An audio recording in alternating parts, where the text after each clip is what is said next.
Shalom, sahabat CS dimanapun Anda berada. Saya bersuka cita bisa kembali menyampaikan kebenaran firman Tuhan. Saya senantiasa bersyukur dan berterima kasih kepada sahabat CS dimanapun Anda berada yang mensupport channel saya ini, yang mensubscribe dan juga yang membagikan kepada teman-teman yang lain, supaya mereka pun diberkati melalui pemberitaan firman Tuhan. Bagi saudara yang baru pertama kali melihat tayangan ini, silakan saudara mensubscribe-nya. Saya pastikan saudara pasti diberkati. Ya, karena firman Tuhan yang keluar dari mulut Allah tidak akan kembali dengan sia-sia.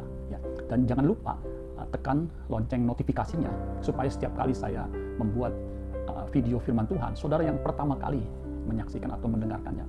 Baik saudara sekalian, pada kesempatan kali ini firman Tuhan berjudul tidak mengikuti kelakuan ayahnya. Ya. Tidak mengikuti kelakuan ayahnya. Diambil dari 1 Samuel 8 ayat 1 sampai 3. Dikatakan begini, 1 Samuel 8 ayat 1 sampai 3. Setelah Samuel menjadi tua, diangkatnya lah anak-anaknya laki-laki menjadi hakim atas orang Israel. Ya. Nama anaknya dikatakan, ya, nama anaknya yang sulung ialah Yoel. Ya. Dan nama anaknya yang kedua Abia. Keduanya menjadi hakim. Jadi Samuel angkat dan keduanya menjadi hakim di Beerseba. Ayat 3 dikatakan, tetapi anak-anaknya itu, dikatakan anak-anaknya itu tidak hidup seperti ayahnya. Mereka mengejar laba, menerima suap, dan memutarbalikkan keadilan. Saudara, kalau saudara membaca 3 ayat ini, saudara mendapat kesimpulan bahwa anaknya Samuel, yaitu Yoel dan Abia, itu tidak mengikuti kelakuan ayahnya. Ya, karena di situ jelas, ya. Tetapi anak-anaknya itu tidak hidup seperti ayahnya. Ya, biasanya kan like father, like son. Ya, kita sering mendengar begitu. Ya, seperti ayahnya, ya seperti itu anaknya. Biasanya anak meniru apa yang dilakukan ayahnya. Ya, like father, like son. Tetapi kenyataannya, anak-anaknya Samuel, yaitu Yoel dan Abia, itu tidak seperti ayahnya. Ya, nggak seperti Samuel. Nah, coba kita lihat bahasa Indonesia masa kini, itu lebih jelas dikatakan ayat 3. Ya. Dikatakan 1 Samuel 8 ayat 3, bahasa Indonesia masa kini. Tetapi mereka yang dimaksud adalah Yoel dan Abia, anak Samuel. Tetapi mereka tidak mengikuti kelakuan ayah mereka. Ya. Melainkan ada 3 yang dilakukannya. Hanya mengejar keuntungan sendiri. Ya, tadi dikatakan mengejar laba, saudara sekalian, ya. Mengejar laba. Kalau dagang, ya mengejar atau mendapatkan untung, profit, ya wajar, ya. Tetapi kalau dalam pelayanan, dalam memimpin, ya, kalau mengejar keuntungan sendiri, ya sendiri saja, ya tidak memperhatikan keuntungan orang lain, ini jahat, saudara, ya. Mereka menerima sogok, ya, suap sama sogok sama, dan menghakimi rakyat secara tidak adil. Ya, jadi 3 saudara kembar, yaitu mengejar keuntungan diri sendiri, menerima sogok, dan menghakimi secara tidak adil atau tidak menjalankan keadilan. Ini sesuatu yang jahat dan buruk, saudara sekalian. Ya. Nah, kalau kita tahu, ya, saudara, Samuel itu seorang yang punya integritas. Samuel itu seorang yang sangat baik, saudara sekalian. Ya. Dia adalah hakim yang terakhir bangsa Israel. Dan Samuel ini sungguh dikagumi dan dihargai oleh bangsa Israel. Nah, kalau kita baca di 1 Samuel 12 ayat 3 dan 4, Samuel berani mengkonfrontir bangsanya, ya, siapa dia itu.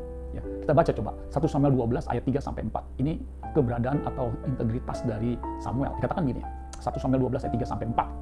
Di sini aku berdiri. Ya. Berikanlah kesaksian tentang aku di hadapan Tuhan dan di hadapan orang-orang yang diurapinya. Lembu siapakah yang telah kuambil? Ya. Keledai siapakah yang telah kuambil? Siapakah yang telah kuperas? Siapakah yang telah kuperlakukan dengan kekerasan? Dari tangan siapakah telah kuterima sogok? Sehingga aku harus tutup mata. Ya. Aku akan mengembalikannya kepadamu. Jadi kalau ada, Samuel katakan, aku akan mengembalikannya kepadamu. Jawab mereka, ya, orang-orang Israel, engkau tidak memeras kami, dan engkau tidak memperlakukan kami dengan kekerasan, dan engkau tidak menerima apa-apa dari tangan siapapun. Jadi Samuel ini bersih, ya. Tapi sayang, saudara, ya, anaknya tidak seperti Samuel. Nah, kalau kita lihat tadi, ya, apa yang dilakukan anak-anak dari Samuel ini, Yoel dan Abia, ini memang sesuatu yang jauh daripada moral umum. Ya. Ini melanggar firman Tuhan. Jadi dari tataran umum aja, apa yang dilakukan Yoel dan Abia, anak Samuel, ini jauh, saudara. Ya, kalau kita perhatikan di Ulangan 16 ayat 19, firman Tuhan jelas mengatakan, ya, orang Yahudi, ya, yang menyembah Elohim Yahweh, apalagi dia sebagai pemimpin bangsa, itu nggak boleh bertindak tidak adil. Ya, coba Ulangan 16 ayat 19. Janganlah memutarbalikkan keadilan, janganlah memandang bulu, Jelas, tidak boleh dilarang memutarbalikkan keadilan. Artinya harus bertindak adil. Yang salah katakan salah. Ya. Kemudian jangan memandang bulu. Ya. Begitu. Dan janganlah menerima suap. Jelas kalau orang mau menerima suap untuk memperkaya dirinya, untuk keuntungan dirinya, dia tidak akan bertindak adil. Dia hanya mementingkan orang yang menyuapnya. Sebab suap membuat buta mata orang-orang bijaksana dan memutarbalikkan perkataan orang-orang yang benar. Ya, itu jelas. Suap itu jahat, saudara. Ya. Kemudian Ulangan 27 ayat 25 itu jelas dikatakan begini. Ya. Terkutuklah orang yang menerima suap untuk membunuh seseorang yang tidak bersalah. Jadi terkutuk. Alkitab dengan jelas Ulangan 28 ayat 25, terkutuklah orang yang menerima suap untuk membunuh seseorang yang tidak bersalah. Dan seluruh bangsa itu harus berkata amin. Ya. Jadi bangsa Israel harus tahu bahwa orang yang menerima suap itu terkutuk. Ya, terkutuk. Di Yesaya 57 ayat 17 itu sang nabi, ya, Nabi Yesaya berkata dengan jelas begini, ya. Ini firman Tuhan yang dia sampaikan kepada bangsa Israel. Aku murka karena kesalahan kelobaannya. Ini Tuhan yang berkata.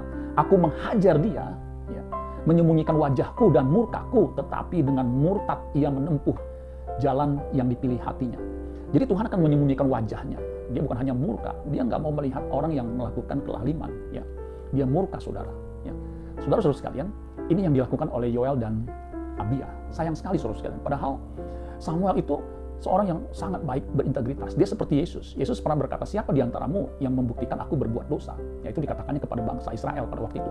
Di Yohanes pasal 8 ayat 46. Siapa di antaramu yang membuktikan aku berbuat dosa? Ya, nggak ada.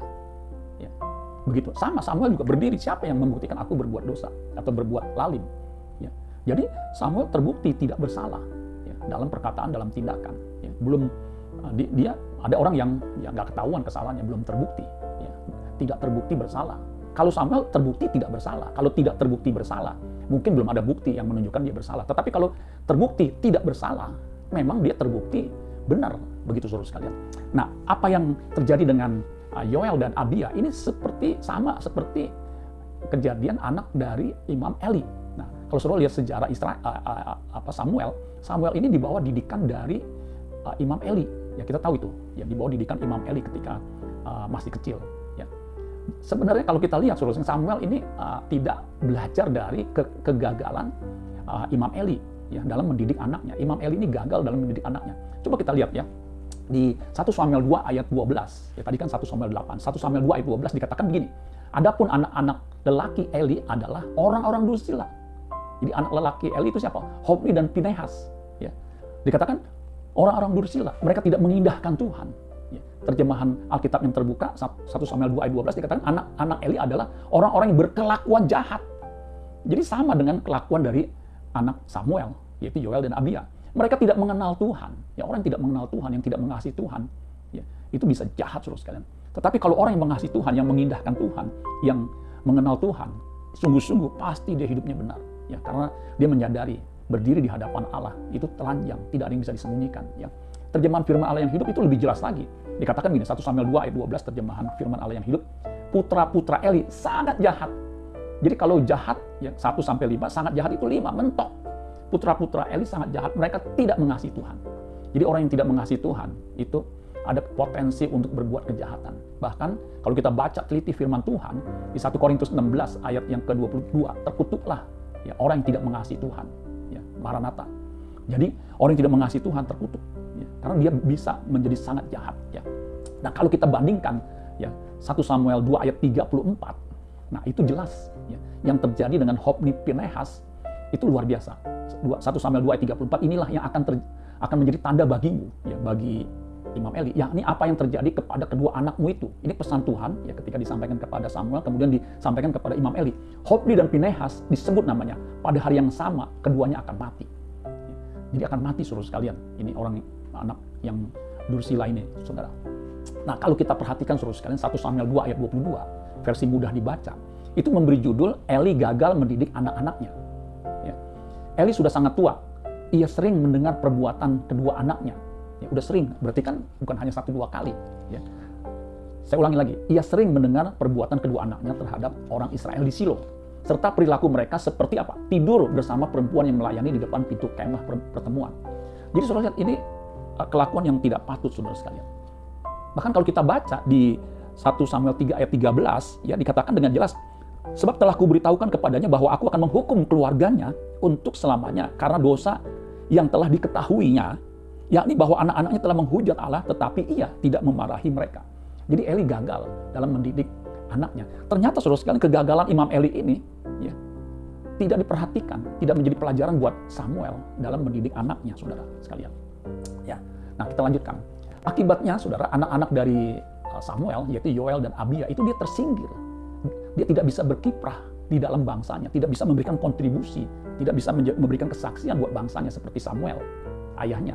Itu dengan jelas dikatakan 1 Samuel 8 ayat 4 sampai 5. Dikatakan begini, 1 Samuel 8 ayat 4 sampai 5. Jadi lanjutan yang tadi, saudara, yang di depan saya baca. Sebab itu berkumpullah orang, semua tua-tua Israel.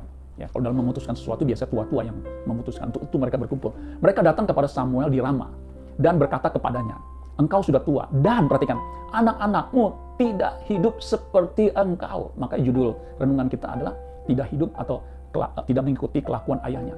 Anak-anakmu tidak hidup seperti engkau, maka angkatlah sekarang seorang raja atas kami untuk memerintah kami seperti pada segala bangsa-bangsa lain. Jadi saudara sekalian, Samuel jadi hakim terakhir. Seharusnya kalau anaknya Yoel dan Abia itu memang punya kelakuan seperti ayahnya, bersih, berwibawa, berintegritas, ya, melakukan keadilan, mungkin bangsa Israel tidak akan meminta raja, saudara sekalian.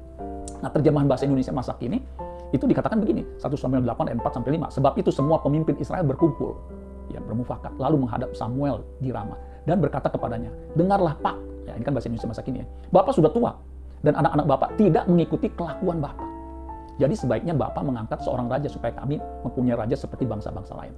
Jadi saudara sekalian, di akhir hidup Samuel, ya, saat ini raja Israel dipimpin oleh seorang raja. Ya, raja pertama sudah tahu ya, itu adalah Saul.